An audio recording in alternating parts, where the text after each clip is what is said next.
Hey guys, Aaron Farmer here with My Sugar-Free Journey, and I wanted to share with you some of the things that have come across my desk over the last couple days, and I thought they were interesting enough that we could talk about them. First up, cholesterol-lowering drugs underprescribed for prevention of arteriosclerotic cardiovascular disease. So according to a retrospective study of more than 280,000 patients in Alberta, Canada, investigators report that only two-thirds of these patients were receiving moderate or high-intensity statins, and of the ones treated, more than a third are undertreated.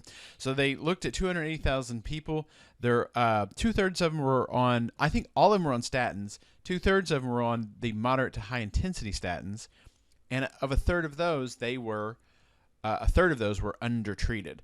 And the basis of saying that they were undertreated was based on the fact that they did not achieve recommended LDL-C levels at follow-up testing. So these poor people are part of this experiment where, of course, everyone gets a statin because everyone has bad cholesterol, and the determination is they're not getting enough statins to get their LDL-C where it needs to be. This is an example of some of the more terrible things that are going on in our healthcare system, where we are prescribing statins to pretty much everyone, to the point where it's only a matter of time before somebody suggests that we put them in the water supply because everyone's on them already. It would just be cheaper to throw them in the water supply.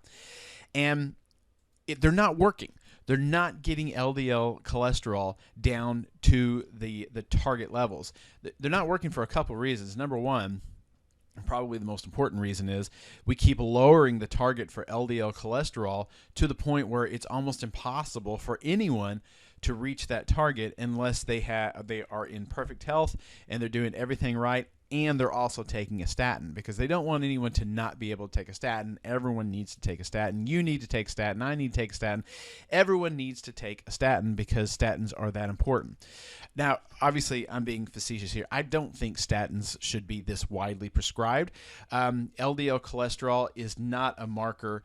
It's not what's causing the heart disease. What's causing the heart disease are the lifestyle choices that these people are making. LDL cholesterol is a marker of other problems within your life. So if you have high LDL cholesterol, there are other things that are wrong.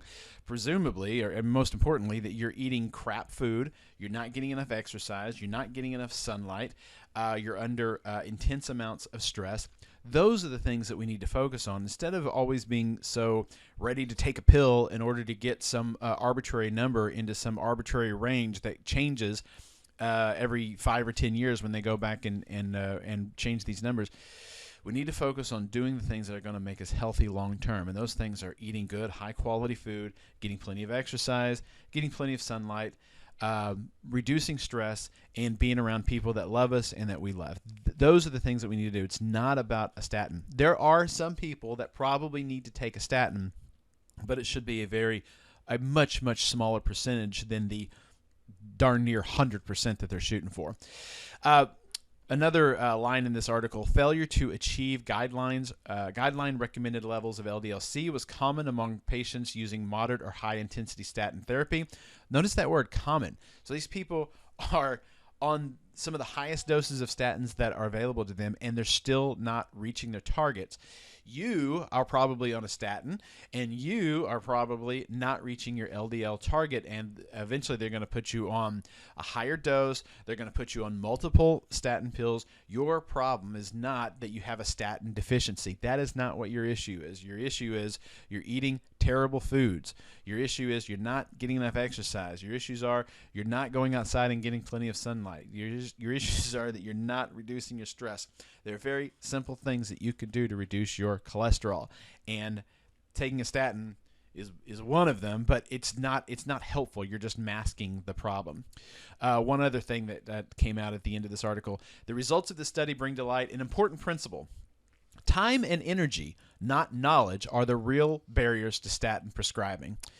Well, I would say the exact opposite, that it's not the time and energy of the doctors that are prescribing these statins that's the issue. It's the knowledge of the people that they are prescribing these statins to. No one is being told that you can control your cholesterol through entirely natural means.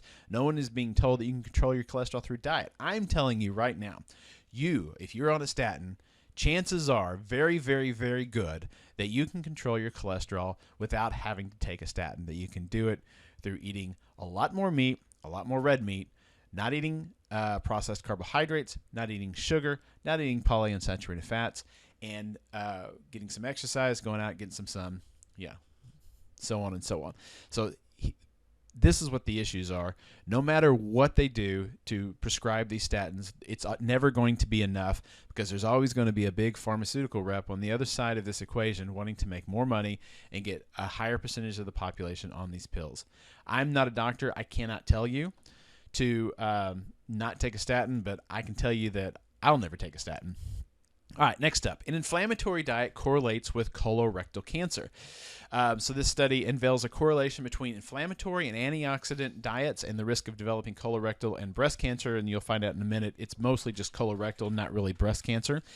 We have observed an association between the risk of developing colorectal cancer and the inflammatory potential of the diet. That is, the participants who followed an inflammatory diet had almost twice the risk of developing colorectal cancer, which is the fourth most frequent cancer worldwide. Okay, so far, so good. This is good information. Here's where it kind of gets off the rails a little bit. An inflammatory diet is usually characterized by the consumption of refined carbohydrates. Sorry, that's it. That's perfect. If you don't want to be inflamed, don't eat refined carbohydrates. And then it goes on. Red and processed meat.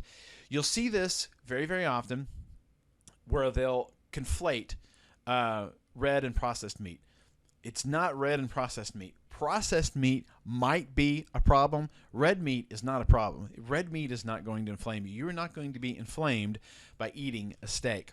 Processed meat might inflame you, because what do they do? And a lot of times when they're processing meat is they add sugar and grains. Go look at the ingredients for the bacon that you're eating. I can almost guarantee you that sugar is going to be on those ingredients. Go look at the ingredients on the bologna, on the sausage that you're eating. A lot of those have added sugar and added grains. It's not the meat that's causing the inflammation. It's the fillers, the sugars, the grains that they're adding into it. Here's another conflation that you'll see often. The next line, and saturated or trans fats. So this has been a problem since day one, where they have conflated saturated and trans fats and said they're both problematic. Trans fats are terrible. No one should be eating trans fats. But saturated fat, you're human. You're made of saturated fat. The chances that saturated fat is going to harm your health are very, very low. But polyunsaturated fat, trans fats, those will hurt you. In an antioxidant diet, the consumption of vegetables, legumes, fruits, and nuts predominate. I mean, those aren't huge portions of my diet, but I would agree with him, because all of those things mentioned are real food. Eat real food, you'll have less inflammation, and you'll lower your chance of colorectal cancer. Next up, PETA buys Facebook shares. This is a terrifying story. It just is. Because Facebook has had issues with in the political realm with the what would you call it, where they're not letting people see everything that they should be able to see. There's a word for it. For some reason, it's just escaping my mind right now. And this is a problem, because if Facebook allows these outside forces to start deciding who gets to see what, they're really opening themselves up to some problems. So in a press release, PETA says, over the past few months, Facebook has been increasingly censoring, that's the word I was looking for, censorship. Facebook has been increasingly censoring PETA's content featuring violence against animals on its Facebook and Instagram platforms. Well, I don't know if you've seen these pictures, but they are just these incredibly bloody, gory, nasty pictures that, you don't want kids to see. They're terrible pictures. PETA's objective is to stop animal suffering, and we rely on social media to reach people with information that they might never otherwise see. Taking matters into their own hands, the animal rights activist group decided if they wanted their content seen, they would have to buy their way into Facebook and influence the social media platform as a shareholder. This is a terrible idea. First of all, No one should be censored. If I follow PETA on Facebook, then I should have the right to see everything that PETA posts, and it should just be in my feed. And then if I don't like something that they show me, then I should have the right to self-censor. I don't need Facebook to censor anything, and I certainly don't need. And this is not covered in this article, but if in the future PETA says we need to put all this pro-meat, anything that's pro-meat propaganda is what they would call it, and censor that so nobody can see it, well, now we have a real problem, because now they're deciding what other people can see.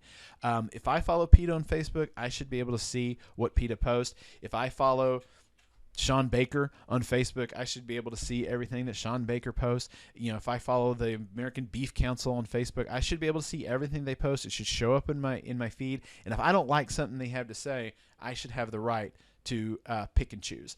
I don't need Facebook deciding for me what I can see. And the idea that an outside influence can buy their way into Facebook and try to censor or uncensor someone else's content, that's a terrifying thing. There's no evidence that that's going to happen, but we need to be aware that there are forces out there that are that can influence what we think and what we see in our social media platforms. And finally, stress reduction benefits from petting dogs and cats. College is stressful. Students have classes, papers, and exams. Many universities have instituted Pet Your Stress Away programs where students can come in and interact with cats and or dogs to help alleviate some of the strain. This is a fantastic article looking at just an easy way to reduce stress. I am a huge believer that people should have pets. I think petting dogs and having to walk a dog and deal with a dog is a great way to teach responsibility. It's a great way to reduce stress. I think the next step in a study like this is to divide out dogs and cats and see which one is better. My money is on dogs. All right, guys, thanks for watching. We'll be back tomorrow with another video. Bye-bye.